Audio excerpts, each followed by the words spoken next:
वैशाख माह के कृष्ण पक्ष की एकादशी को वरुथनी एकादशी के नाम से जाना जाता है। इस दिन व्रत रखकर विधि विधान से भगवान विष्णु की पूजा की जाती है। मान्यता है कि जो व्यक्ति वरुथनी एकादशी का व्रत रखता है और पूजा करता है उसे बैकुंठ लोक की प्राप्ति होती है। वरुथनी एकादशी को कल्याणकारी एकादशी के नाम से जाना जाता है।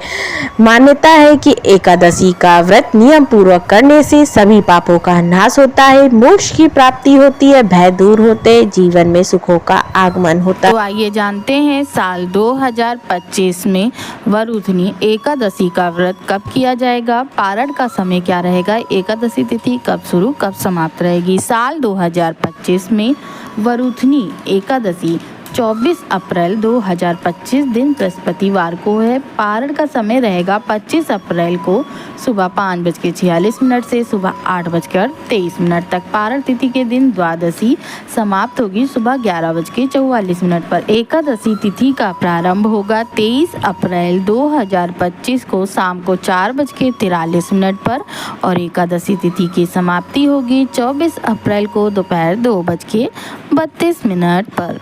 व्रत की विधि पुराणों के अनुसार दशमी तिथि को शाम को सूर्यास्त के बाद भोजन नहीं करना चाहिए और रात्रि में भगवान का ध्यान करते हुए सोए।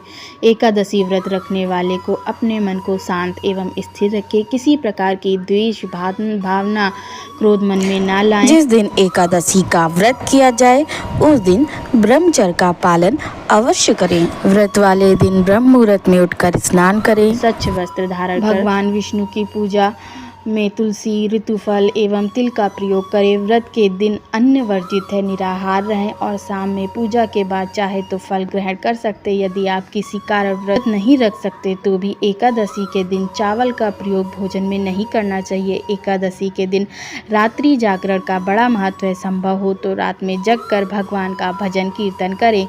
एकादशी के दिन विष्णु सहस्त्र नाम का पाठ करने से भगवान विष्णु की विशेष कृपा प्राप्त होती है। अगले दिन द्वादशी तिथि को ब्राह्मण को भोजन कराने के बाद स्वयं भोजन करें। वरुथनी एकादशी व्रत की कथा। अर्जुन ने कहा, हे प्रभु, वैशाख माह के कृष्ण पक्ष की एकादशी का क्या नाम है तथा उसका क्या विधान है और उससे किस फल की प्राप्ति होती है, कृपया पूर्वक विस्तार में बताएं। अर्जुन की बात सुन श्री कृष्ण ने कहा, हे अर्जुन, वैशाख मास के कृष्ण पक्ष की एकादशी का नाम वरुथनी एकादशी है। यह सौभाग्य प्रदान करने वाली एकादशी है। इसका उपवास करने से प्राणी के समस्त पाप नष्ट हो जाते हैं। यदि इस उपवास को दुखी सधवा स्त्री करती है तो उसे सौभाग्य की प्राप्ति होती है। वरुथनी एकादशी के प्रभाव से ही राजा माधांता को स्वर्ग की प्राप्ति हुई थी। इस प्रकार धुंधुमार आदि भी स्वर्ग को गए थे। वरुथनी एकादशी उपवास का फल 10 सहस्त्र वर्ष तपस्या करने के फल के समान है।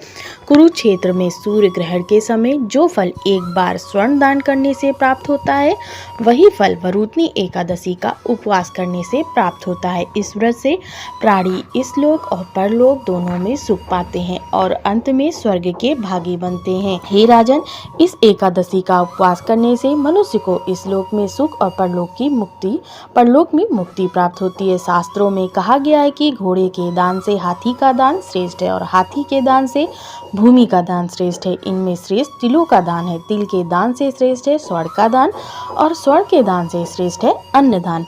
संसार में अन्नदान से श्रेष्ठ कोई भी दान नहीं। अन्नदान से पितृ, देवता, मनुष्य आदि सब तृप्त हो जाते हैं। कन्यादान को शास्त्रों में अन्नदान के समान माना गया है।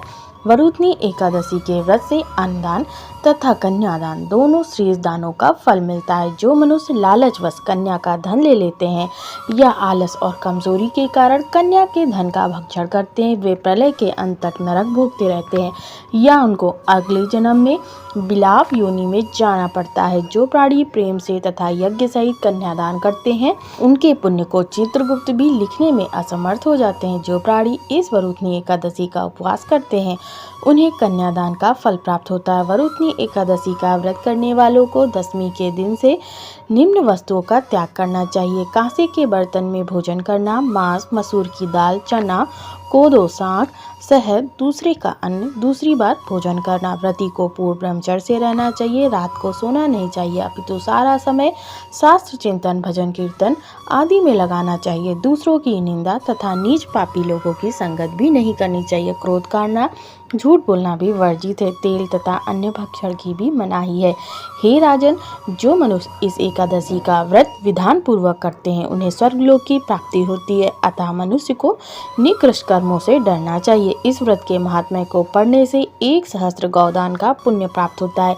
इसका फल गंगा स्नान करने के फल से भी अधिक है।